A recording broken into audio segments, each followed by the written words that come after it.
සුබ දවසක් ඔයාලා හැමෝටම. අද වීඩියෝ එකෙන් මම ඔයාලට කියන්න හදන්නේ අපිට ගොඩාක් වැදගත් වෙන ICT සම්බන්ධ දෙයක්. වර්තමාන ලෝකය තාක්ෂණයත් සමග ඉදිරියට යනවා. ඉතින් අපි මොන වගේ ශාස්ත්‍රයක හිටියත් ICT ඉගෙන ගැනීම අපේ අනාගතයට වැදගත්. ICT ගැන කතා කරනකොට එහි යන වැදගත්ම කොටසක් විදිහට තාර්කික ద్వාර හඳුන්වන්න පුළුවන්. ලංකාවේ පිළිගත් විභාගයක් වන O level විභාගයටත් ICT විෂය හදාරන සිසුන්ගෙන් මේ තාර්කික ద్వාර සම්බන්ධ ගැටලු අහලා තියෙනවා. මම අද ඔයාලට මේ තාර්කික ద్వාර ගැන කියලා දෙන්න තමයි මේ ලෑස්ති වෙන්නේ. මුලින්ම මම ඔයාලට මේ තාර්කික ద్వාර ගැන විස්තරයක් කියන්නම්.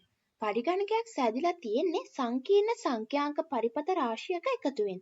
මේ ඉලෙක්ට්‍රොනික පරිපථ නිර්මාණය කරලා තියෙන්නේ තාර්කික ద్వාර නැමැති මූලික තාර්කික පරිපථ රාශියක් අවශ්‍ය පරිදි එකිනෙකට සම්බන්ධ කරලා. A logic gate is device that takes an input or several inputs and produce a corresponding output.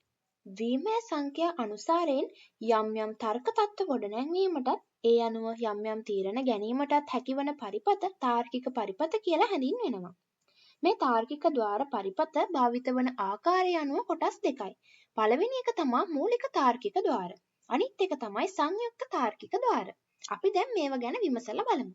මූලික තාර්කික ద్వාර වර්ග තුනක් තියෙනවා. ඒ තමයි AND ద్వාරය, OR ద్వාරය හා NOT ద్వාරය කියන්නේ. අද වීඩියෝ එකේ මම ඔයාලට මේ AND ద్వාරයේ භාවිතය ගැන කියලා දෙනවා. අනිකුත් ద్వාර වර්ග දෙක ගැන ඔයාලට කියලා දෙන්න මම තවත් වීඩියෝ ගේන්න බලාපොරොත්තුවෙන් ඉන්නවා. අපිට මේ තාර්කික ద్వාර ගැන පහසුවෙන්ම ඉගෙන ගන්න වෙබ්සයිට් එකක් භාවිතා කරන්න පුළුවන්. මුලින්ම ඔයාලගේ බ්‍රවුසර් එක ඕපන් කරගෙන සර්ච් බාර් එකට ගිහිල්ලා මේ තිරයේ පේන විදිහට මේ URL එක ඔයගොල්ලෝ ටයිප් කරගන්න ඕනි. ඊට පස්සේ මේ වගේ වෙබ්සයිට් එකකට ඔයගොල්ලෝ එනවා. මේ එන මැසේජ් එක ක්ලෝස් කරන්න. ඒක අපිට අවශ්‍ය වෙන්නේ නැති එකක්. ඉතින් මෙතනට ආවට පස්සේ ඔයගොල්ලන්ට මේ සියලුම ద్వාර වර්ග බලා ගන්න පුළුවන්. AND gate, OR gate, NOT gate වගේම අනිකුත් ద్వාර වර්ගත් බලා ගන්න පුළුවන්. ඒ වගේම මෙතන අපිට පරිපථ හදන්න අවශ්‍ය වෙන අනිකුත් අංගත් තියෙනවා. ඉතින් මම මුලින්ම ඔයාලට මේක ගැන පැහැදිලි වෙන්න පොඩි පරිපථයක් නිර්මාණය කරලා පෙන්නන්නම්. මුලින්ම මම මේ විදිහට AND ద్వාරය ගන්නවා. ඊට පස්සේ මම ස්විච් එකක් මේ විදිහට තිරයට ගන්නවා. ඒත් එක්කම බල්බ් එකකුත් ගන්නවා. දැන් මම මේ ගත්ත කොටස් එකිනෙකට මේ විදිහට සම්බන්ධ කරනවා. හරි. දැන් මම ස්විච් එක ඔන් කරාට පස්සේ ඔයගොල්ලන්ට පේනවා මෙතන බල්බ් එක පත්තු වුණා. ඒ කියන්නේ ඉතින් අපි හදපු පරිපථය සාර්ථකයි. හරි.